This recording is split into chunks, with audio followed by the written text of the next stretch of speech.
ఇప్పుడు శ్వేతపత్రము శ్వేత అక్షరాలు మారినాయి అంతే. 50 లక్షల కోట్లనా? 50 లక్షల కోట్ల సంపద ఏడ సృష్టించినావు? అది వీళ్ళు సంపాదించి కుటుంబం సంపాదించుకుంటారు. అందుకే దుబాయ్లో మస్కట్లో పోయి పెట్రోల్ పెట్టినట్టు పోయి. ఇవాళ మరి ఫస్ట్ నాడే జీతాలు ఎందుకు ఇవ్వలేకపోయినావు? తెలంగాణ రాష్ట్రంలో భూములు అమ్మే పరిస్థితి ఎందుకు వచ్చింది? 6 లక్షల కోట్ల అప్పులు చేయాల్సిన అవసరం ఏమొచ్చింది? ప్రతి ఆర్టీసీ ఎందుకు నిర్వహణ అయిపోయింది? డిస్కంలు ఎందుకు డీలా పడుతున్నాయి? ఉద్యోగస్తులకు ఇలా ప్రమోషన్లు కానీ శాలరీలు ఎందుకు ఇస్తలేరు? దళిత బంధువు అందరికి ఎందుకు ఇవ్వలే? 3 ఎకరాలు ఎందుకు ఇవ్వలే? పోడు భూముల పట్టాలు ఎందుకు ఇవ్వలే? ఆ శ్వేతపత్రం చూస్తే ఒక్కసారి అబద్ధాలు ఆడి తెలంగాణ రాష్ట్ర ప్రజల కుంపం ముంచిన తర్వాత 2 సార్లు ముంచారు, 3వసారి ప్రజలు గుర్తించి ఇవాళ వాళ్ళని మొత్తం తగిన గుణపాఠం చెప్తే కూడా ఇంకా అబద్ధాలు ఆడుతున్నారు. ఈ గవర్నర్ ఎందుకంటే ఈ కొండగట్టుకు వెంబడవాడకు పైసలు ఇచ్చినట్టు ఆయన. కొండగట్టుకు వెంబడవాడ అభివృద్ధికి పైసలు ఇచ్చినట. ఉన్న 5 కోట్ల రూపాయలు మనం తీసుకోవే ప్రయత్నం చేసిండు కామారెడ్డికి. ఇది నేను స్టేట్మెంట్ ఇచ్చినాక నేను ఆరోపిస్తే విమర్శిస్తే ఆపేయండి. జగిత్యాల మీటింగ్ పెట్టి కొండగట్టు అంచనకు పైసలు ఇస్తాడు. విమలవాడకు వచ్చి మా 20,000 పన్నాడు, నేను పెళ్లి చేసుకున్నా అన్నాడు. అన్నీ చెప్పాడు కేసీఆర్, ఒక్క పైస ఇవ్వలేదు. ఇవాళ వాళ్ళ శ్వేతపత్రం చూస్తే గ్రామాల అభివృద్ధికి నిధులు విడుదల చేసినాడు. చూపెట్టు, నేను చాలాసార్లు డిమాండ్ చేసిన.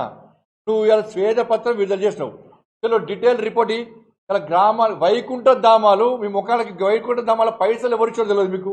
వైకుంఠ ధామాల పైసలు ఎవరి? 14th, 15th ఫైనాన్స్ పైసలు ఎవరి?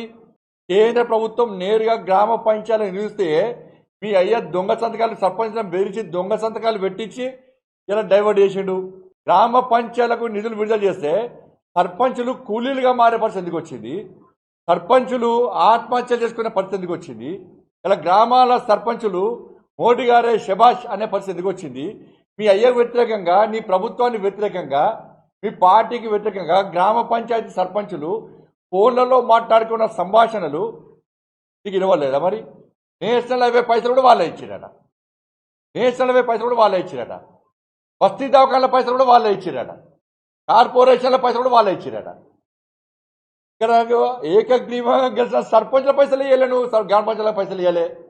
సింగరేణి పైసలు వాడుకుంటువి, ఆర్టీసీ పైసలు వాడుకుంటువి, విద్యుత్ శాఖ పైసలు వాడుకుంటువి, గ్రామ పంచాయతీ పైసలు వాడుకుంటువి. ఏమి ఇవ్వకుండా ఇలా సర్వనాశనం చేసి చిప్ప చేతికిచ్చి ఒక్కొక్కరి పేరు మీద 1,60,000 అప్పు చేస్తేవి, ఒక్క నోటిఫికేషన్ ఇవ్వబోతేవి, నిరుద్యోగ వృద్ధిస్తాన్ని ఇవ్వబోతేవి. వ్యాక్సిన్ పైసలు కూడా ఆయన ఇచ్చాను. ఇప్పుడు అలా వ్యాక్సిన్ కూడా హాస్పిటల్ అభివృద్ధి చేసిండి.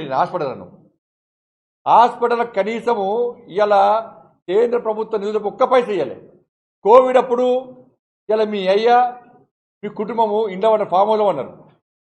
కనీసం ఏ ఒక్క హాస్పిటల్ విజిట్ చేయలే, కనీసం భరోసా నింపే ప్రయత్నం చేయలే. పారాసిటమాల్ వేసుకోమన్నాడు మీ అయ్యా, పారాసిటమాల్ వేసుకోమన్నాడు. మాస్కులు లేకుండా ఫ్లెక్సులు లేకుండా తిరుగుతున్నాడు. వేరే పారాసిటమాల్ ముఖ్యమంత్రి అని చెప్పన్నారు. భారత్ బయోటెక్ తెలంగాణ రాష్ట్రంలో ఉంది, అక్కడ వ్యాక్సిన్ తయారు చేశారు. అది కూడా తెలియదు మీ అయ్యకు సోయలేదు. నరేంద్ర మోడీ గారు వచ్చే సంగతి తెలియదు. దాదాపు 80 దేశాలకు వ్యాక్సిన్ అందించిన ఘనత నరేంద్ర మోడీ ప్రభుత్వాన్ని. ఈ తెలంగాణ రాష్ట్రంలో పేదలకు ఉచితంగా వ్యాక్సిన్ అందించిన ఘనత నరేంద్ర మోడీ ప్రభుత్వాన్ని. కేంద్ర ప్రభుత్వ నిధులు మొత్తం కూడా వాళ్ళే ఇచ్చినట్టు ఇలా ఆ శ్వేతపత్రం విడుదల చేస్తే నవ్వుకుంటున్నారు. మేధావి వర్గం అంతా కూడా నవ్వుకుంటున్నారు ఇవాళ. ఈ వీడియో మీకు నచ్చినట్టయితే లైక్ చేయండి, 10 మందికి షేర్ చేయండి. అలాగే కామెంట్ల రూపంలో మీ అభిప్రాయాలను మాతో పంచుకోండి. Nationalist hub group of channels ను సబ్స్క్రైబ్ చేసుకుని తెలుగునాట జాతీయవాద జర్నలిజాన్ని ప్రోత్సహించండి. ఈ వీడియో కింద ఉన్న బెల్ ఐకాన్ పై క్లిక్ చేయడం మర్చిపోవద్దు.